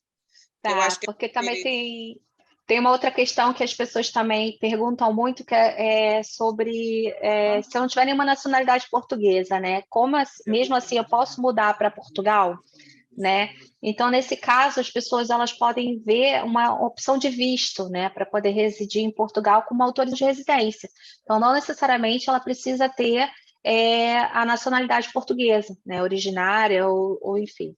Ela pode pedir um visto, né, e sendo autorizado esse visto, ela pode ter essa autorização de residência para morar em Portugal. E caso essa pessoa com visto more regularmente em Portugal por 5 anos, aí ela pode requerer a nacionalidade portuguesa, né, na modalidade de naturalização. Né? Ela não vai ser um português originário, vai ser naturalizado, mas vai ser um português. Né? Existem diversos vistos que podem ser pesquisados, né? Tem vistos novos, tem o visto agora no âmbito da CPLP, que é a Comunidade dos Países da Língua Portuguesa, do qual o Brasil faz parte, né? Que facilita muito para essa integração dos brasileiros, né? Existe o visto de trabalho, né? Que é concedido já aos interessados que tenham uma promessa de ato de trabalho. Tem o visto dos empreendedores, que é específico para as pessoas que querem abrir uma empresa aqui em Portugal. Existem diversos vistos, né? Vistos para os nômades digitais, visto de estudante, tem o visto para os muito famosos aposentados com rendimentos próprios, chamados visto D7, né? E, por último, também um queridinho que todo mundo também, né, fala, que é o visto Gold, né, que também é uma Golden Visa, pode ser falado das duas formas, mas que é um visto para investidores, que ele está próximo de terminar. Então, atenção, investidores que querem investir em Portugal, se atentem que está próximo de terminar. A Pode pergunta falar, sobre esse investimento, 500 mil euros que eles exigem, esses investidores Gold. Exatamente. Agora, são 500 mil euros ou mais, né? Ou pelo menos 1,5 milhão de euros de transferências para o país além de observar outras regras, não é só o dinheiro, né? Não é só o investimento. Mas, recentemente, agora em fevereiro desse ano, já foi anunciado o fim do tipo visto, mas enquanto a lei de extinção não é promulgada, ainda é possível fazer a solicitação. Primeiro, eles tinham bloqueado, tinham suspendido no anúncio da alteração da lei, e já disseram que naquele momento não ia poder mais, estava suspenso, mas o governo voltou atrás, então ainda é possível fazer o requerimento. Mas assim que a lei foi promulgada, acabou, não vai poder fazer, né? Então, são diversas vantagens que tem, né, para esses tipos de visto, principalmente para o D7, porque o D7, o visto Gold, ele não depende que a pessoa fique aqui. Existe um prazo muito pequeno que ela precisa passar por ano aqui em Portugal, então ela não precisa especificadamente ficar aqui em Portugal muito tempo, né, por ano, pode ser 7 dias no primeiro ano, no segundo ano, nos outros anos, 14 anos, e mesmo assim ele também tem direito a pedir a nacionalidade depois dos 5 anos. Entendeu? Então, a pessoa pode morar no Brasil, em qualquer outro lugar durante esse período, desde que fique com a quantidade mínima dos dias em Portugal, que é estipulado por lei. Mas aí uma coisa que é também importante que as pessoas se perguntam, por que o visto Gold vai ser cancelado, né? Por quê? Na verdade, o que foi visto diante dos estudos é que as pessoas não criaram empregos, os investimentos não geraram outro tipo de desenvolvimento para o país, né? Porque basicamente 90% dos investimentos foram feitos na compra de imóveis, a maioria em Lisboa e no Porto, que é como a capital, Lisboa é a capital, né? Então, aqui em Portugal, quem está de fora, todo mundo fala em Lisboa e Porto, e todo mundo queria investir, obviamente, nessas regiões. Então, inicialmente, eles também cortaram, já não podia comprar em Lisboa ou Porto, mas é isso, não teve um investimento, não criou empregos, as pessoas começaram a investir só nos imóveis para morar. Então, por isso que não tende a terminar. Doutora Luana, a senhora falou sobre a questão da tramitação atualmente dos pedidos de nacionalidade via protocolo digital. Seria o quê? Qualquer pessoa entraria e pediria? Como é que seria isso? Não, é um sistema que somente advogado aqui com registro em Portugal ou solicitador que também é profissional do direito aqui em Portugal que podem ter acesso. Só nós temos acesso. Tá? É a única uma pessoa comum ela não pode. Eu quero dar entrada na minha nacionalidade. Não pode. Somente os profissionais do direito têm acesso. Os profissionais do direito, frise-se, portugueses, com registro em Portugal, porque eu sou advogada no Brasil, sou advogada em Portugal, eu só tenho acesso porque eu sou advogada com registro em Portugal. Um advogado só com registro no Brasil não tem acesso. A doutora Isabel, digamos, está na Itália, não tem acesso. Então, quem tem são os advogados que têm registro em Portugal. Tá? Aí sim, nós temos... É uma facilidade, vai otimizar, né, o andamento, acredito eu, pela pouca experiência, porque a gente ainda não tem finalização de processos, porque a gente começou a fazer os protocolos no mês passado, agora, em abril, mas tende a ser mais rápido, sim, porque eles já avaliam inicialmente esse processo. O custo disso, o custo. Um minutinho, doutora Regina. Então, por exemplo, antigamente as pessoas podiam encaminhar documentos diretamente para Portugal, isso não pode mais, não existe mais essa possibilidade. Não sei informar como é que ficou essa questão, porque algumas pessoas faziam isso de enviar e eu não sei informar, que é um procedimento realmente muito novo, né? Entendi. As pessoas podem continuar indo nos consulados, isso sem sombra de dúvida, isso se mantém. Agora, entendi. como é que está essa questão da documentação em papel, que antes as pessoas, por vezes, sozinhas queriam enviar, não sei informar como é que está funcionando, porque os processos agora são eletrônicos, né? Mas é muito recente. Certo. Eu fiz a pergunta que eu fiz para os outros. E o custo disso? Depende, doutora Regina. Depende, porque existem as taxas fixas, né? Por exemplo, filho e neto são 175 euros, que já são de taxas. Pelo casamento ou pelo tempo de residência aqui em Portugal, são 250 euros.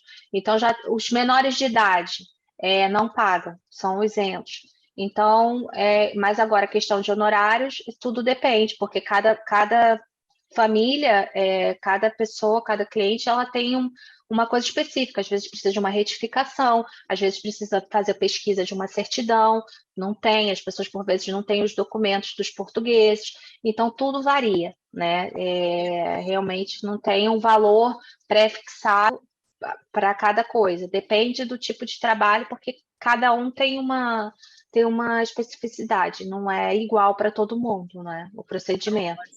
Olha, eu queria alertar, né, porque nós temos um tempo aqui por conta da plataforma, mas eu fiquei encantada com todas as falas. Aí eu vou conceder agora um minutinho para cada, para dar um encerramento, pode ser? Doutora Isabel? Sim, o doutor Fernando também pode colaborar com a doutora Isabel. Eu só queria entrelaçar um pouquinho o que a doutora Luana considerou e também o nosso cônsul. No caso, por exemplo, da adoção, né, aqui, assim, entrelaçar informações de diferenças, né, entre a cidadania portuguesa e a italiana. No caso da adoção, existe uma semelhança. Aqui, quando o adotado foi adotado na menor idade, ele, consequentemente, recebe a cidadania italiana de seus genitores, né? Se essa adoção aconteceu na maioridade, isso não é possível, né? Ele precisa residir. Se a adoção aconteceu na maioridade, pode sim ter a cidadania italiana, mas, nesse caso, é necessário residir na Itália por 5 anos, né? Existe uma grande diferença, tá? Agora, no caso de reconhecimento de filiação, que não é adoção, mesmo que ela aconteça na maioridade, esse reconhecimento tem efeitos retroativos, né? Então, uma vez que ele é reconhecido judicialmente, todos os efeitos retroagem no tempo e ele passa a ter direito à cidadania. Então, mesmo que ele tenha sido reconhecido na maioridade, ele vai ter direito à cidadania italiana, e se o consulado não aceitar por uma razão, né, que nós chamamos, às vezes, de cidadania por eleição, existem uma série de circunstâncias que o consulado ele nega. Nós sabemos que judicialmente os juízes não se baseiam em circulares ministeriais e somente na lei. E a lei diz que o reconhecimento tem efeitos retroativos no tempo. Nós tivemos diversos recursos judiciais com sentença positiva também no caso de reconhecidos na maioridade. Adotados na maioridade, isso não é possível. E existe, só eu queria assim, fechar uma coisa que eu assim, era importante eu citar, que eu acabei não tendo tempo de citar, porque eu falei um pouco demais, é que hoje nós temos um problema muito grande, não no reconhecimento, não somente no reconhecimento via consular em razão da demanda, mas isso passou pelo judicial, porque justamente o consulado não consegue respeitar o prazo, e uma vez reconhecida em sentença, nós passamos esse problema para os comunes, né? Os comunes hoje estão acabando colocando dificuldades e criando circulares internas nos comunes, regulamentos internos, um novo prazo, né, de 180 dias, em diversos comunes isso já aconteceu, um prazo ilegítimo, né, não previsto na lei, e eles alegam que é justamente em razão da demanda. Então, um problema que nasce no consulado italiano em razão da demanda, ele passa para o judicial, nós vencemos o processo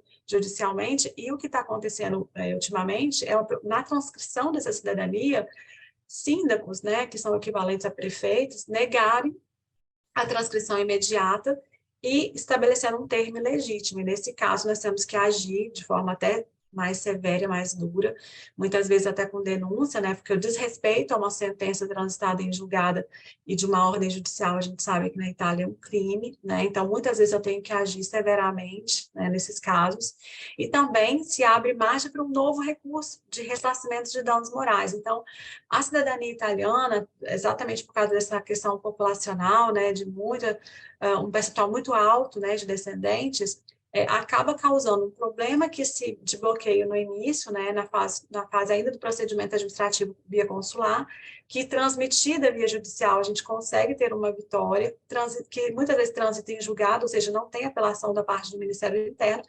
mas aí a gente acaba, muitas vezes, recaindo num problema posterior. É claro que muitos oficiais, né, respeitam a ordem judicial e transcrevem as certidões, mas eu, pessoalmente, no meu escritório, teve que contratar uma pessoa, uma assistente, para cuidar do pós-sentença e quase toda semana nós fazemos denúncias penais contra síndicos e prefeitos, né? Então, isso é uma coisa muito séria, porque eles acabam, de qualquer forma, requestionando o mérito do recurso né, já foi decidido pela magistratura, né? Já Isso foi é um decidido em absurdo, né, juízo. doutora Isabel? Olha aqui, o consulante falou, olha, nós contratamos pessoas para fazer esse serviço, já que esse serviço aumentou, a demanda aumentou.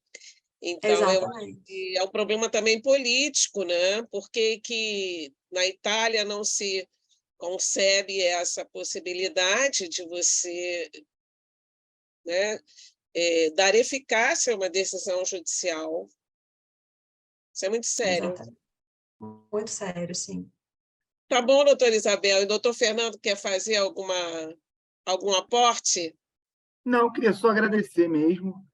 Na verdade, muito esclarecedora todas as exposições aqui. A doutora Isabel, eu não tenho nem o que falar dela, assim, porque é competentíssima, eu conheço há muito tempo. A doutora Luana falou muito bem, o nosso querido cônsul aí também. Então, foi muito bom. Agradecer ao Genilton pelo convite, agradecer a Vossa Excelência também. Muito obrigada. Nós que agradecemos a disponibilidade. Eu sei que aí já deve ser meia-noite, né? E já está todo mundo com sono, cansado, mas eu acho que essa noite foi muito produtiva. O senhor cônsul quer falar aqui no último minuto para encerrar? Bom, somente dizer que, enfim, que esta norma espanhola recente, ¿no? Que permite aos descendentes que migraram aqui no Brasil conseguir a nacionalidade espanhola por várias vias, uma norma, enfim, que é bastante flexível, que é bastante aberta, enfim, as possibilidades que lhe permite são múltiplas, que, enfim, as pessoas que estejam interessadas podem se dirigir ao consulado, serão atendidas, ele receberá informação, o atendimento é bastante rápido e o procedimento é bastante simples, porque a norma é feita justamente para ser simples. Então, para as pessoas interessadas, que não deixem passar o tempo sem fazer nada, se eles tivessem algum direito, somente entrar em contato com o consulado para agendar uma possível visita e receber a informação necessária. Chegou aqui mais uma italianinha. Doutora Luana, então, as suas considerações finais. Olha, eu acho que eu falei demais já também, né? Ocupei bastante tempo. Eu agradeço pelo convite, doutora Regina, doutor Genilton, que me acolheram aqui de braços abertos. Eu não deu para falar tudo, mas também vi que as pessoas fizeram perguntas e tem um e-mail no qual a gente depois vai receber e a gente vai responder, né, essas pessoas, com certeza. O e-mail é Cidadania Ítalo-Ibérica, tudo junto, @gmail.com. Então, essas perguntas serão administradas e repassadas aos senhores. Nós responderei com todo prazer. Agradecer também, desculpa, a doutora Regina, agradecer pelos esclarecimentos da doutora Isabel, do senhor cônsul, que eu também aprendi coisas hoje que eu também não sabia, por óbvio, né? Não atuo nesses outros países e foi muito esclarecedor, agradeço muito também. E, enfim, e só deixar também aqui o arroba do meu Instagram, que eu tenho um Instagram que eu administro, que é o @nacionalidade_descomplicada. Também as pessoas conversam bastante comigo, eu não mordo, podem me perguntar, eu respondo realmente as pessoas ficam às vezes em dúvida, sou eu realmente que respondo no Instagram, no direct, então fiquem à vontade. Tá bem? E pronto, é isso. É só agradecer. Muito obrigada pela oportunidade. Boa noite para vocês. E só para uma curiosidade aqui, já que a gente está falando de nacionalidade, pelo menos eu não conheço alguém que tenha maior número do que essa menininha aqui. Ela é americana, porque ela nasceu nos Estados Unidos, e lá em Ussoli. Ela é brasileira, né? Porque os pais são brasileiros e fizeram o registro dela lá no consulado, no caso de Miami, na Flórida, na época. Ela é italiana, porque ela é nossa descendente, ela também esteve no processo com a doutora Isabel, que muito nos ajudou nessa conquista, o processo judicial que tramitou lá na Corte de Roma. E agora, por conta de um pedido, ainda não foi deferido, mas na Conservatória aí de Lisboa, a avó dela, mãe da mãe, né, está com pedido de aquisição também de nacionalidade por conta de ser neta de português. Então, essa menina vai ter simplesmente 4 nacionalidades, mas são todas compatíveis, quer dizer, ela pode desenvolver, né, a cidadania em todas elas, vamos dizer assim, né? E foi muito bem explicado pela doutora Luana essa distinção, né? Porque muitas vezes nós falamos sobre as duas coisas como se fossem as mesmas, né? Os mesmos significados. Doutor Genilton quer fechar com alguma fala? Agradecer. Eu queria agradecer imensamente aí a participação de todos e todos que nos assistiram e gostei muito. Eu estou nessa fila aí também, né? Devo pegar agora da minha esposa, Vanessa, a portuguesa, e vou tentar, quem sabe, né, senhor cônsul, a espanhola, né? Tudo bem. Só tem um detalhe, senhor cônsul. Eu acho que eu sou neto de espanhol, porque na certidão de óbito vem constando. Só que eu não estou encontrando, devido a um dilúvio que teve lá no interior, o livro bem acentuado do casamento da minha avó com o meu avô. Essa é a dificuldade. Digamos que eu seja bisneto e meu pai não é vivo, é pré-morto. Eu não teria direito?